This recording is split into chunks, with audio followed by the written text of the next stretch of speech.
Hey guys, welcome to Smack Talk State of the Universe, where we look at all the big news, big stories going on in the crazy world of wrestling. WWE are reportedly re-signing a former superstar. The sad news, a former WWE superstar has passed away. Former SmackDown Tag Team Champions are returning to Fox's SmackDown.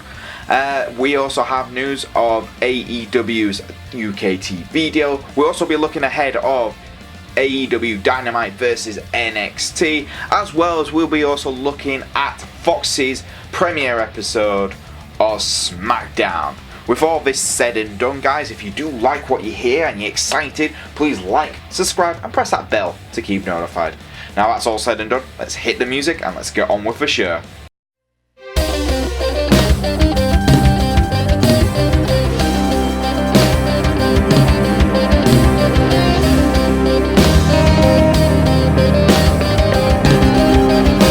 So like we said at the start of this video, WWE have reportedly re-signed John Henning. Yes, that's right, John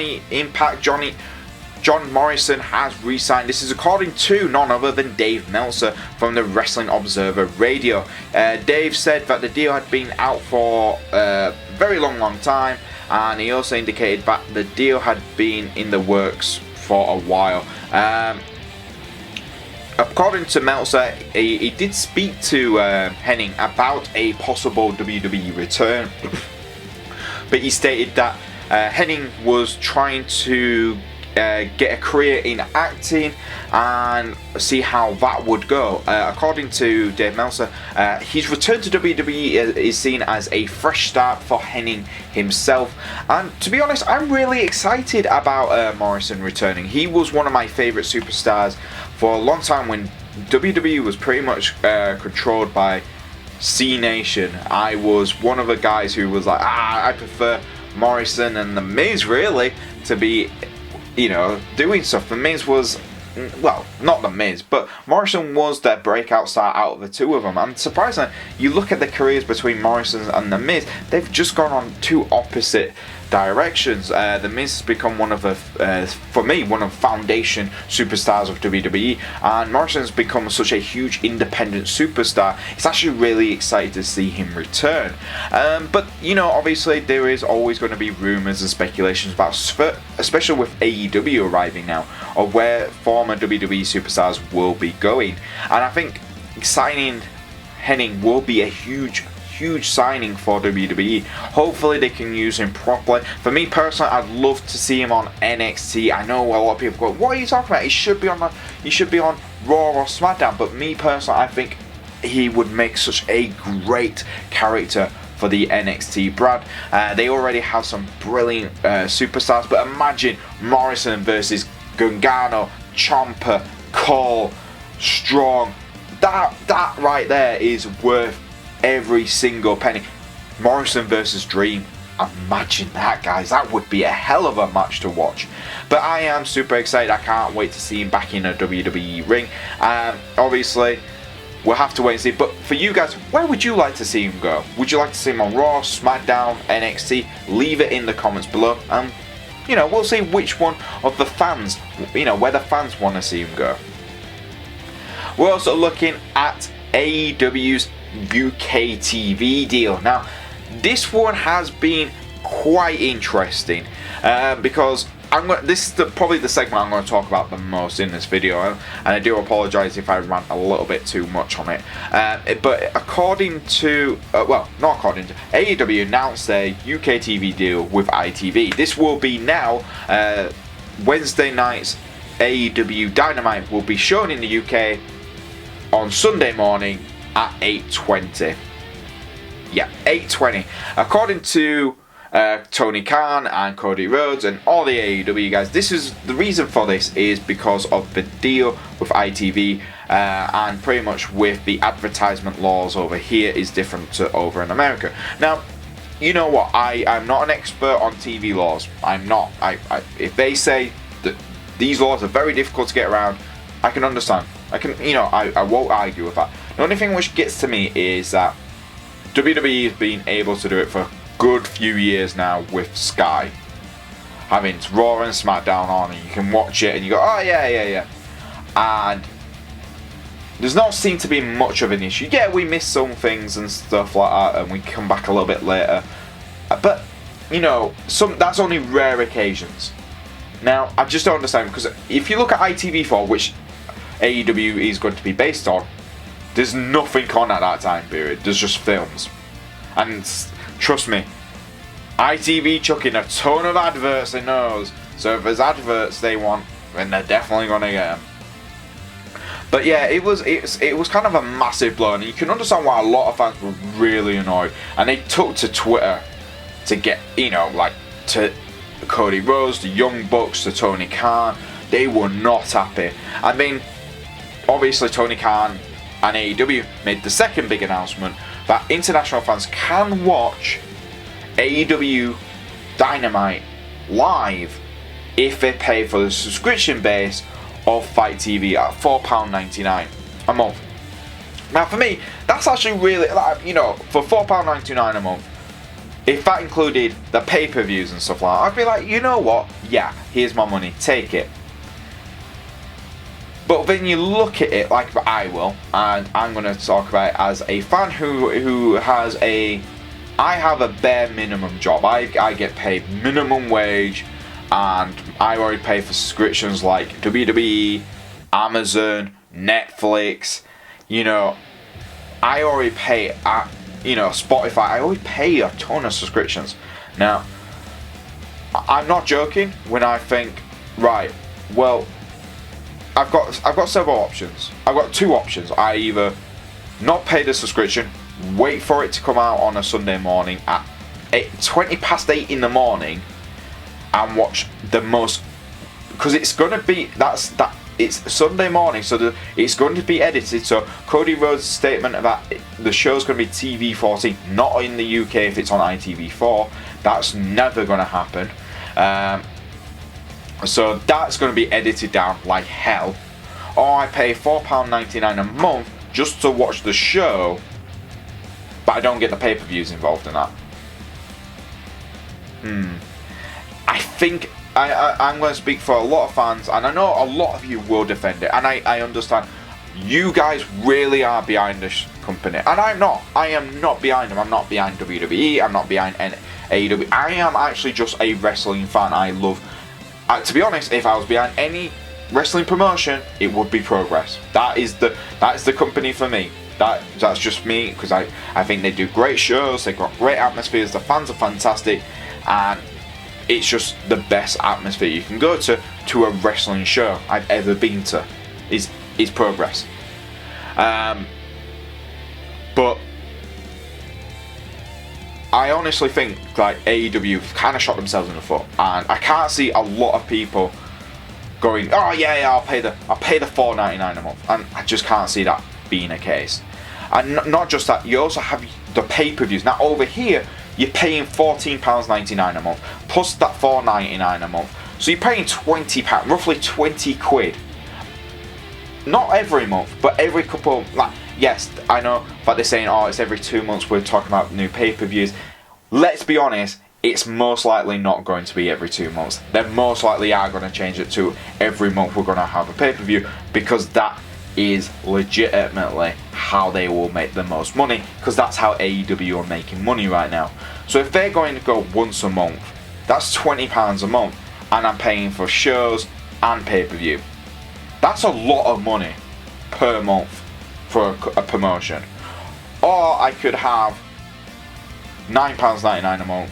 I can wait a day later, watch NXT, which is the best brand on the WWE network. Watch them, get the takeovers, get all the extra stuff, because hell, I'm not gonna lie, I watched Miz and Mrs. That's on there. I'm gonna watch that. It is actually really fun. The Miz is actually brilliant on that.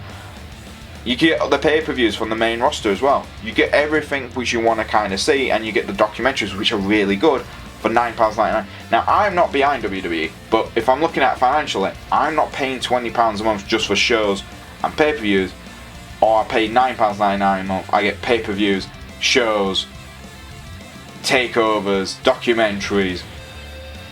There's a lot more content in there for less, half the price.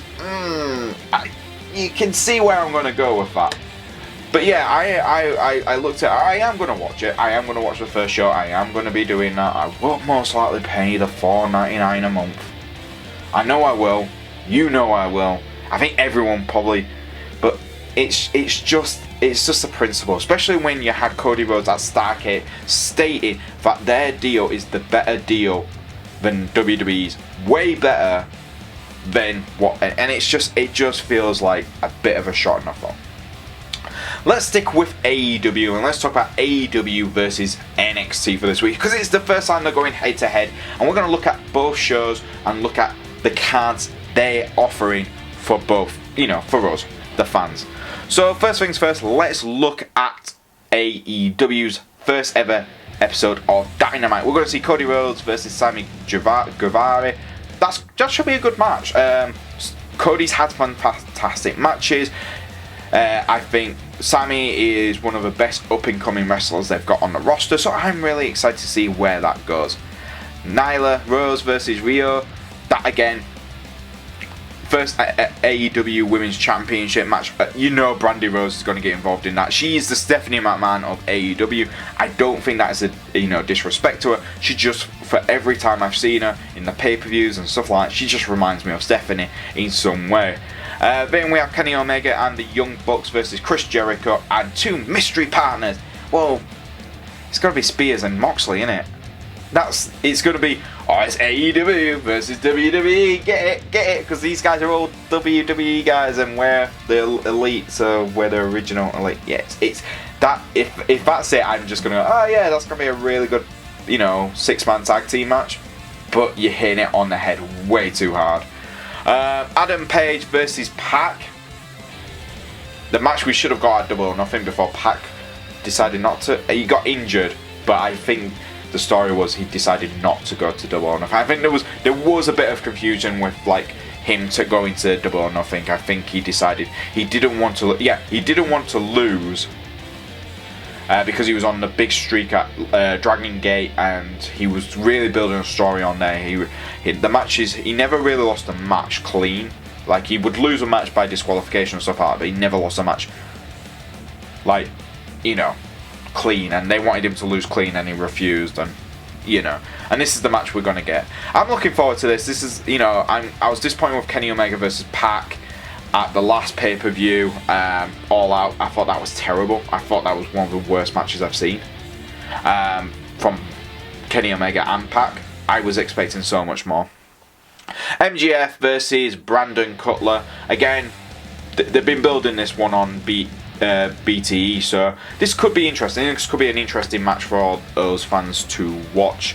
And we also should be expecting, obviously, Jon Moxley has been announced to be turning up. I think he's going to be one of Chris Jericho's surprise partners, and a surprise debut. I know a lot of fans are going, it's going to be Punk. It's going to be Punk. I would be shocked if it's Ryback. Out of all of them, a former WWE superstar turning up, Ryback would possibly be on my list. But yeah, that's a decent card. That is, for me, first show, decent. I'm excited to see that. I think NXT, on the other hand, has the better card, and they only have announced a few matches.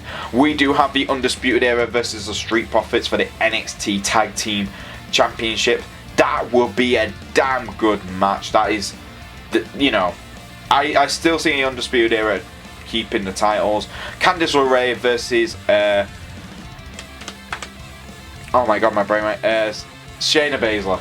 Why did my brain go crazy then? Shayna Baszler versus Candice LeRae for the NXT Women's title. I think that could be the surprise title change. I know I really like Baszler as the NXT Women's Champion. She really is one of the top heels in the whole company. Not just in the women's division, but in the whole company. She's been absolutely fantastic. So yeah, no complaints there. But I think they might want to have that feel-good moment, especially the show going against AEW. Candice LeRae is not just a NXT favourite, but she's an independent favourite, so that could be really good. And then obviously we've got Adam Cole versus Matt Riddle for the NXT Championship. I know we've heard a few rumours. What Culture was stating that Cord being injured and this match might be called off. WWE kind of squashed that. They've not announced anything. I think it's rumour based right now. I don't see them changing that anytime soon. We also have the rumour that we're going to see a fourth title match. Now this, no one is sure what that is going to be. It could be the North American title, even though we saw that change hands on the first week of NXT on USA. It was Dream versus Strong. We could see that at a rematch of that, or maybe someone else like Strong having an open challenge. But for me, I'd love to see NXT, the 205 title, the Cruiserweight title, defended on this show. That could be because it's already indicated that 205 is coming into NXT. They're getting rid of 205. The Cruiserweight division will be moving into the NXT brand, which is going to work out absolutely fantastic because there's so much talent there for everyone to go for. But for me personally, I am saying that the NXT card looks stronger than AEW. Now I feel really bad because it's all this video I've just been disrespecting AEW, and I know a lot of AEW fans are not going to be happy with that.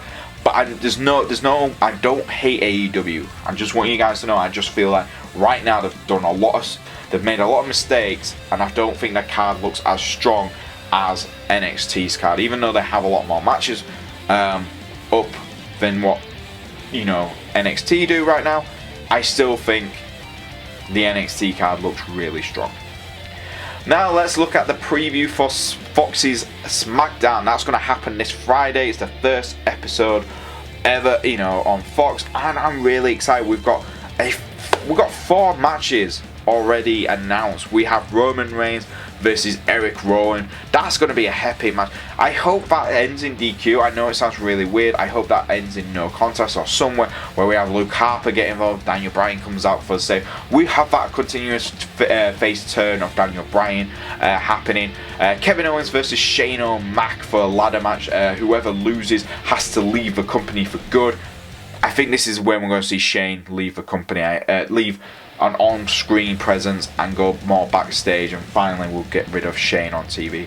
The four horsewomen tag team match where we see Becky Lynch and Charlotte Flair teaming up to take on Bayley and Sasha Banks. Again, this is going to be a really good match. We've already seen it already on Raw, but that was a good match. That was a really good match, and I think they could really, again, if they can have some time and just really do what they need to, especially what they did on Raw, then this will be a fantastic match. And then obviously we have the big match. That's got to be the main event. Kofi Kingston versus Brock Lesnar. I am Team Kofi. I am going to state that right now.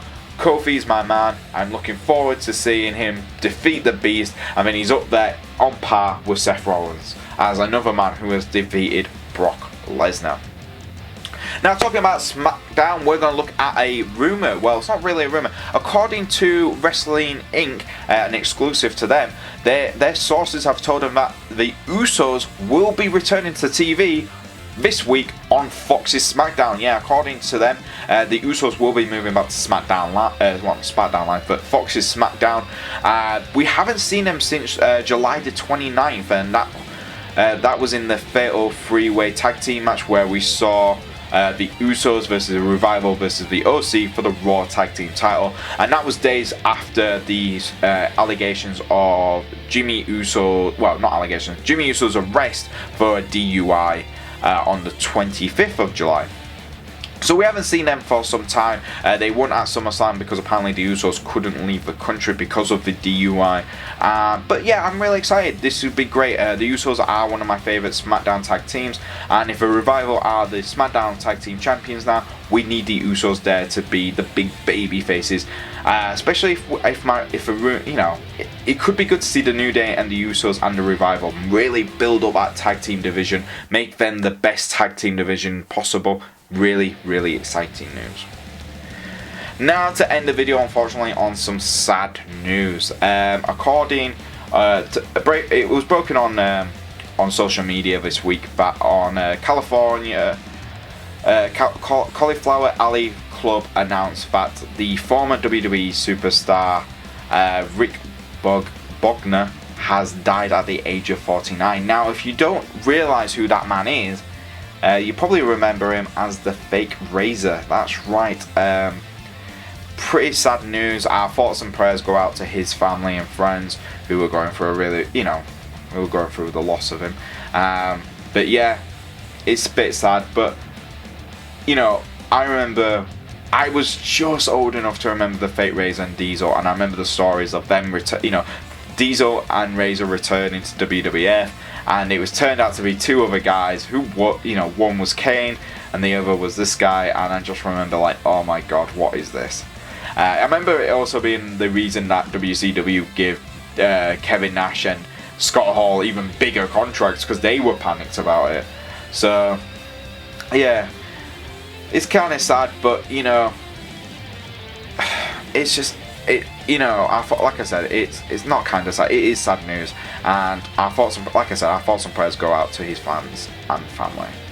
And there you go, guys. That is our State of the Universe video for you. If you do like these videos, please like, subscribe, and press that bell to keep notified. If you want to follow us on the old Twitter, it's at SmackTalk YouTube. That's a U and a tube. If you want to follow me on the old Twitter, it's at Boise88. And I'll see you guys next time on the State of the Universe.